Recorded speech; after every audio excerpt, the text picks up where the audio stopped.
and the police in such a situation where, like I said, at this point in time, it is simply preparedness of the civilians that is being kept in mind when these drills are being carried out. But what becomes the role of local administration?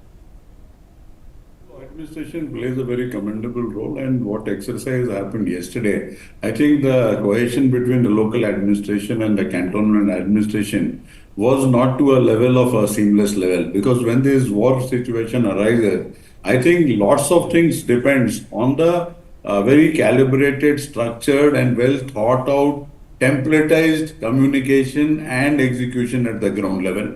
Firozepur, as the general was talking about, so it is in the thick of things, and Firozepur has seen these sorts of drills earlier also. In the present situation where we are in, lots of civilian, sort of a diplomatic, civilian and trade-related bans have already taken place, and I think the country is waiting for some sort of a action which is above and beyond what has happened so far. And in the fitness of things, preparedness needs to be there. What will happen, in which manner it will happen, when it will happen, it is not in our hands, and that is certainly a part of military strategy and the country's strategy, and that will not be known to us until and unless that whole exercise starts.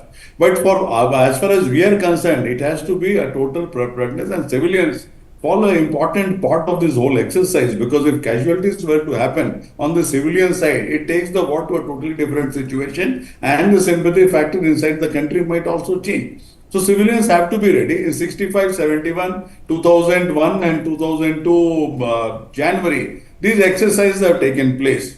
What the exercise which took place yesterday, so there are some gaps and lack of coordination and other thing, and might be these exercises will help to bring it to a completely seamless level. In any war situation or any crisis situation, the civilian administration and the military, they work hand in hand, and more so in a warlike situation where there is huge amount of effort which happens from the civilian administration, which also includes the police, so that the whole area is governed in a manner in a totally crisis scenario, and people don't bear the brunt of whatever is happening on the border. Okay, Wing Commander Praful Bakshi, I want to bring you into the conversation, sir.